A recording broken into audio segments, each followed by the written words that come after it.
मध्यकाल में किसी भी शासक के लिए भारतीय उपमहाद्वीप जैसे बड़े क्षेत्र पर, जहां लोगों एवं संस्कृतियों में इतनी विविधताएं हों, शासन कर पाना अत्यंत ही कठिन कार्य था। अपने से पिछले शासकों के विपरीत मुगलों ने एक साम्राज्य की स्थापना की और वो कार्य पूरा किया जो अब तक केवल छोटी अवधियों के लिए ही संभव माना जाता था।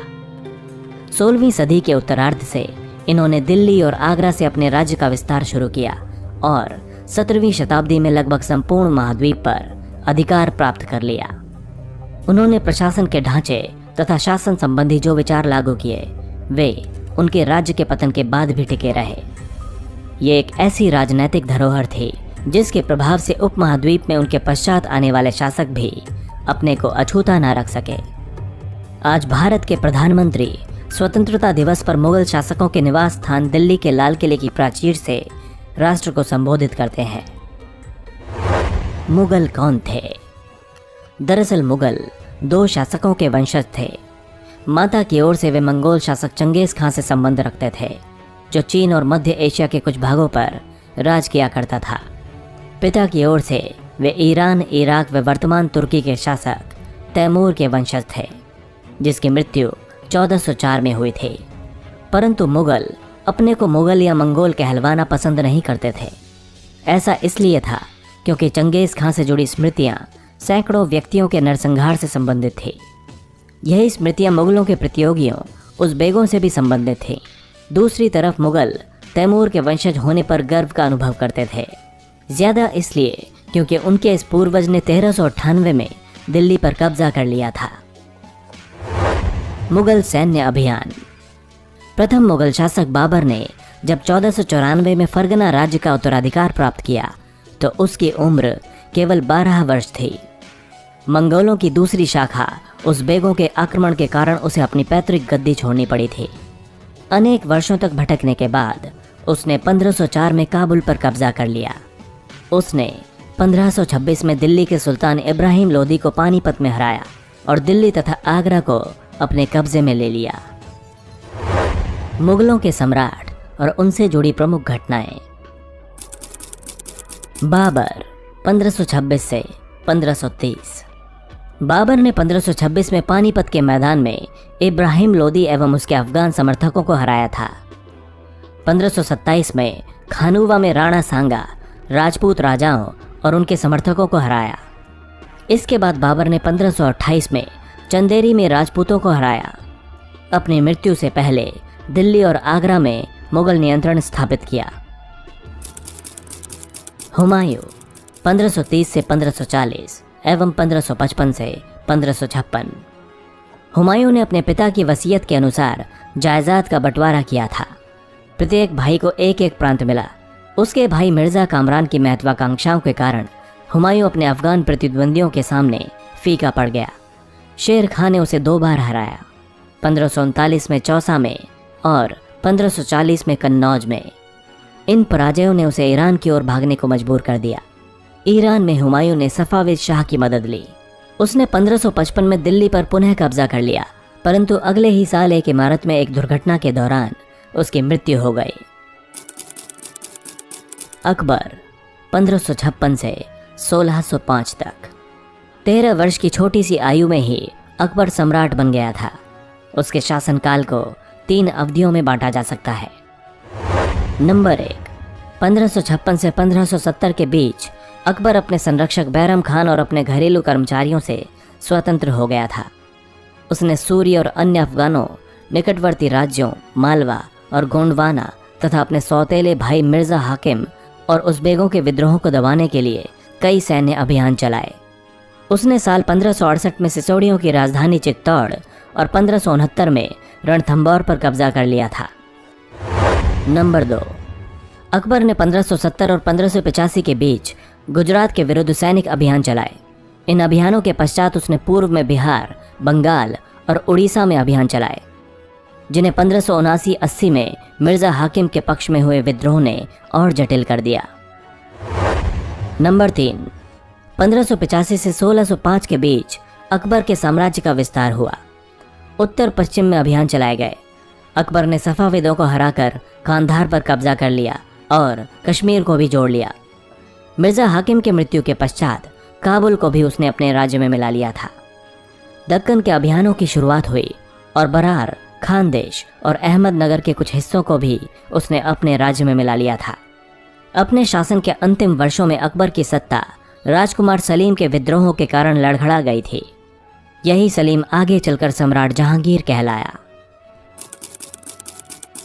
जहांगीर 1605 से 1627। जहांगीर ने अकबर के सैन्य अभियानों को आगे बढ़ाया। मेवाड़ के सिसोदिया शासक अमर सिंह ने मुगलों की सेवा स्वीकार की। इसके बाद सिखों, अहोमों और अहमदनगर के खिलाफ अभियान चलाए गए जो पूरी तरह सफल नहीं हुए।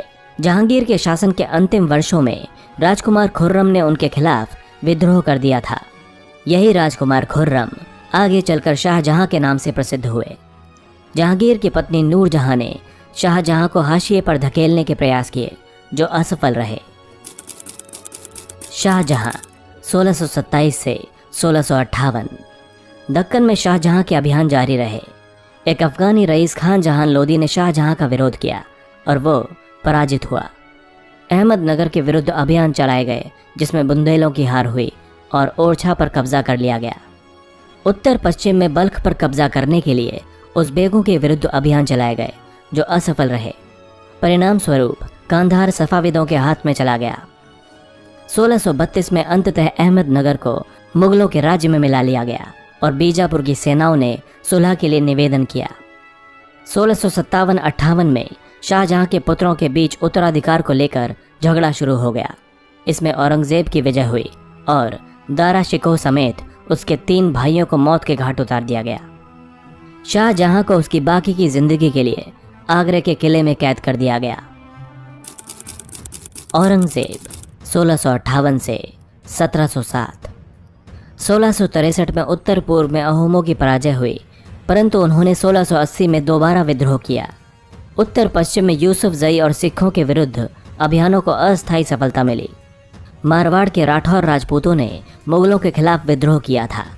इसका कारण था उनकी आंतरिक राजनीति और उत्तराधिकार के मसलों में मुगलों का हस्तक्षेप।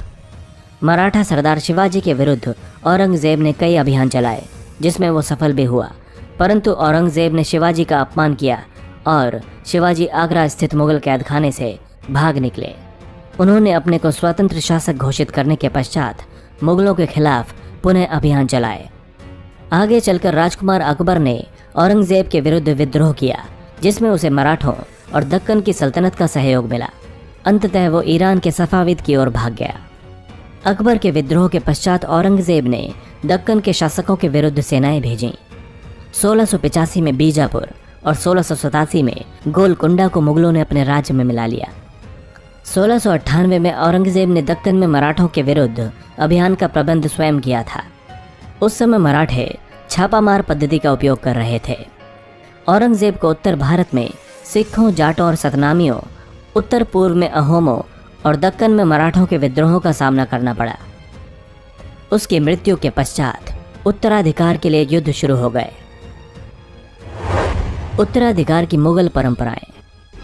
मुगल ज्येष्ठाधिकार के नियम में विश्वास नहीं करते थे, जिसमें ज्येष्ठ पुत्र यानी बड़ा बेटा अपने पिता के राज्य का उत्तराधिकारी होता था। इसके विपरीत उत्तराधिकार में वे सैदायाद की मुगल और तैमूर वंशों की प्रथा को अपनाते थे, जिसमें उत्तराधिकार का विभाजन समस्त पुत्रों में कर दिया जाता था। मुगलों के अन्य शासकों के साथ संबंध। मुगलों ने उन शासकों के विरुद्ध लगातार अभियान चलाए जिन्होंने उनकी सत्ता को स्वीकार करने से इनकार कर दिया था। जब मुगल शक्तिशाली हो गए तो कई अन्य शासकों ने स्वेच्छा से उनकी सत्ता को स्वीकार कर लिया था। राजपूत इसका एक अच्छा उदाहरण है। अनेक राजाओं ने मुगल घराने में अपनी पुत्रियों के विवाह करके उच्च पदों को प्राप्त किया था, परंतु कईयों ने इसका विरोध भी किया। मेवाड़ के सिसोदिया राजपूत लंबे समय तक मुगलों की सत्ता को स्वीकार करने से इनकार करते रहे, परंतु जब वे हारे तो मुगलों ने उनके साथ सम्माननीय व्यवहार किया और उन्हें उनकी जागीरें यानी वतन जागीर के रूप में वापस कर दी। पराजित करने परंतु अपमानित न करने के बीच सावधानी से बनाए गए संतुलन की वजह से मुगल भारत के अनेक शासकों और सरदारों पर अपना प्रभाव बढ़ा पाए थे। परंतु इस संतुलन को हमेशा बरकरार रखना कठिन था। मनसबदार और जागीरदार। जैसे जैसे साम्राज्य में विभिन्न क्षेत्र सम्मिलित होते गए, वैसे वैसे मुगलों ने तरह तरह के सामाजिक समूहों के सदस्यों को प्रशासन में नियुक्त करना शुरू कर दिया। शुरू में ज़्यादातर सरदार तुर्की या तुरानी थे, लेकिन अब इस छोटे समूह के साथ साथ उन्होंने शासक वर्ग में ईरानियों, भारतीय मुसलमानों, अफगानों, राजपूतों, मराठों और अन्य समूहों को भी सम्मिलित किया। मुगलों की सेवा में आने वाले नौकरशाह मनसबदार कहलाते थे। मनसबदार शब्द का प्रयोग ऐसे व्यक्तियों के लिए होता था जिन्हें कोई मनसब यानी कोई सरकारी हैसियत वाला पद मिलता हो। ये मुगलों द्वारा चलाई गई श्रेणी व्यवस्था थी, जिसके जरिए पद, वेतन एवं सैन्य उत्तरदायित्व निर्धारित किए जाते थे। मनसबदार अपना वेतन राजस्व एकत्रित करने वाली भूमि के रूप में पाते थे, जिन्हें जागीर कहा जाता था। अकबर के शासनकाल में इन जागीरों का सावधानी पूर्वक आकलन किया जाता था ताकि इनका राजस्व मनसबदार के वेतन के तकरीबन बराबर रहे। औरंगजेब के शासनकाल तक पहुंचते पहुंचते स्थिति बदल गई। अब प्राप्त राजस्व मनसबदार के वेतन से बहुत कम था। मनसबदारों की संख्या में भी अत्यधिक वृद्धि हुई, जिसके कारण उन्हें जागीर मिलने से पहले एक लंबा इंतजार करना पड़ता था। इन सभी कारणों से जागीरों की संख्या में कमी हो गई। फलस्वरूप कई जागीरदार जागीर रहने पर ये कोशिश करते रहे कि वे जितना राजस्व वसूल कर सकें कर लें। अपने शासनकाल के अंतिम वर्षों में औरंगजेब इन परिवर्तनों पर नियंत्रण नहीं रख पाया। इस कारण किसानों को अत्यधिक मुसीबतों का सामना करना पड़ा। जब्त और जमींदार। मुगलों की आमदनी का प्रमुख साधन किसानों की उपज से मिलने वाला राजस्व था।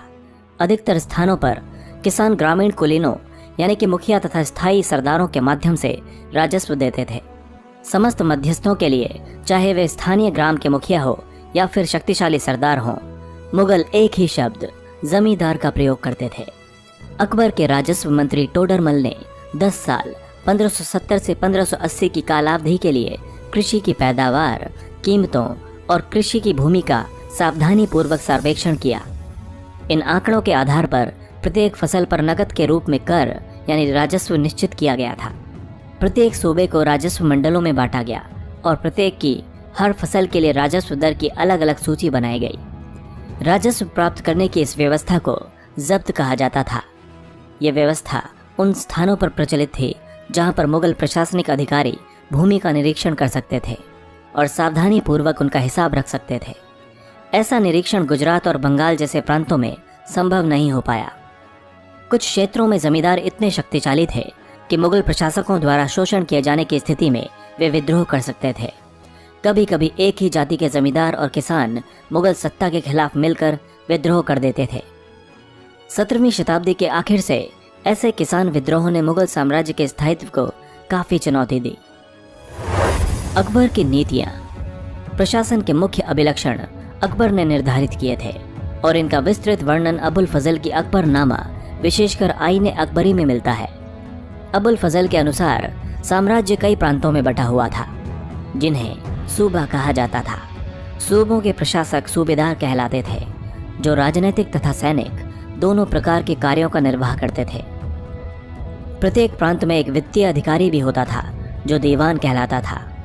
कानून और व्यवस्था बनाए रखने के लिए सूबेदार को अन्य अफसरों का सहयोग प्राप्त था, जैसे कि बख्शी यानी सैनिक वेतन अधिकारी, सदर यानी धार्मिक कार्यों वाला मंत्री, फौजदार यानी सेना नायक और कोतवाल यानी नगर का पुलिस अधिकारी।